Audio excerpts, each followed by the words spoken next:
Farmers are calling it a kangaroo plague. This is just a fraction of the numbers on Oxley station in the Macquarie marshes of western New South Wales. Well, I suppose this was one of the last areas that had available feed, and so as the kangaroos have moved in from the west, well, they've pulled up here and there's nowhere else for them to go now. Oxley covers 35,000 hectares. The kangaroos have moved into every corner of the property. Kangaroos can adapt to drought conditions, but they're in such big numbers this time that nature has intervened.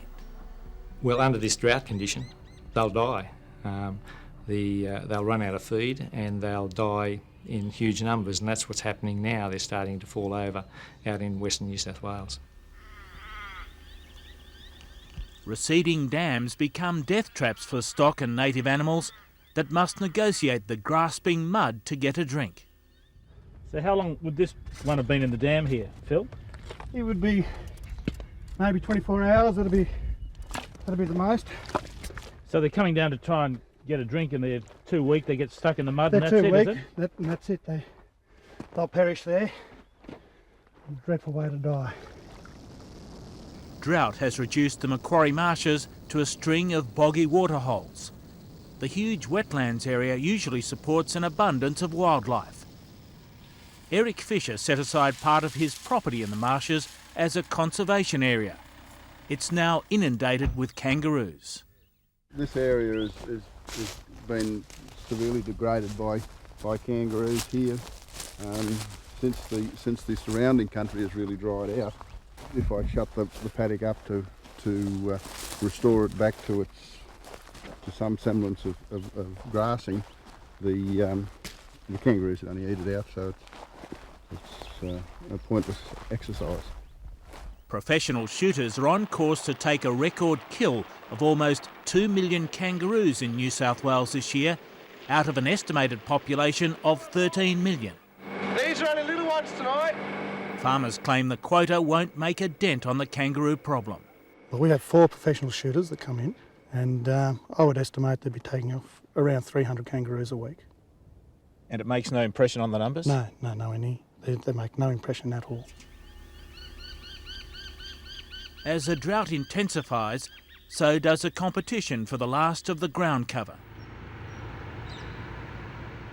It's already a very costly exercise keeping breeding stock alive. Hand feeding is an essential part of drought management on most properties. And as the feed in the paddocks runs out, the pressure from the farmers for a mass cull of kangaroos grows. Oh, I think 2/3 of the kangaroos were off this property, and there was a third left here. It'd be equitable. That's hundreds of kangaroos. That's hundreds of kangaroos, but there is hundreds of kangaroos here too. It's nuts to leave them suffering. I mean, there's no point in that. They should be culled, and they should be culled to the point where the numbers that remain will be able to reproduce when conditions improve, and that's what kangaroos do very well. Mike Archer, the director of the Australian Museum, has long argued that harvesting wildlife will help its preservation. He contends that kangaroo numbers would have been better controlled going into this drought if landholders had been farming them for meat and skins. It would have also provided farmers with another source of income when they needed it most. When you think about it, there are more kangaroos in Australia than cattle and sheep, and yet we insist on focusing our attentions on harvesting cattle and sheep, when in fact there's a natural resource doing better. They're more efficient at converting sunlight and vegetation into consumable and edible products. Drought-affected farmers are now keen to cash in on the kangaroo. They want to be able to shoot the animals for their skins, something that's been banned in New South Wales since the mid-90s. A lot of people have absolutely no income, and probably there are quite a number that have no stock left also. So at least that will put some food on the table if they are able to, get some income. Buttonholed by farmers back of Burke, the New South Wales Premier promised to press for skin shooting to be reintroduced. But Mr Carr's own National Parks and Wildlife Service is cool on the idea, as is the kangaroo industry. The kangaroo industry is saying they have kangaroo skins in store and they can't sell all the product.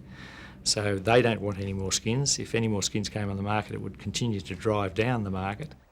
Instead, farmers are being invited to apply for licences to carry out their own kangaroo culls. every animal that's shot must be tagged and left in the paddock. Numbers will be determined by the National Parks and Wildlife Service. If we're going to just shoot and lie them, I think that's a terrible waste of a resource. I'd much prefer to have the the animals culled humanely and a dollar be made out of it, whether it be made, some of it passed back to the farmer or the pro shooter take it. I don't care which, but we've got to manage the animals. Those promoting kangaroo harvesting hope that the problems produced by this drought will encourage farmers to finally start experimenting with the idea, despite the objections of animal rights groups. They claim that sustainably utilising kangaroos is impossible and that utilising them is going to lead to their extinction. Biologists have shown for a long time that's utter nonsense. This is the most abundant large mammal in the whole world. But those charged with managing the kangaroo population remain sceptical about the success of wide-scale harvesting. The bush is littered with good ideas, you know, the carcasses of these ideas about schemes that will work well. And unless this is driven from the market end, I think this one will fail too. Preoccupied by the drought, farmers are more concerned about how to deal with the kangaroo occupation of their properties, wondering where they'll find the time and the resources to cope with the problem.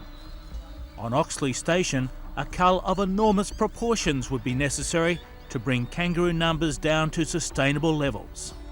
Well, that'd be a frightening figure, simply because if I mentioned a figure, it would send shivers down people's spine. But I wouldn't be surprised if we had over 20,000 kangaroos on the place.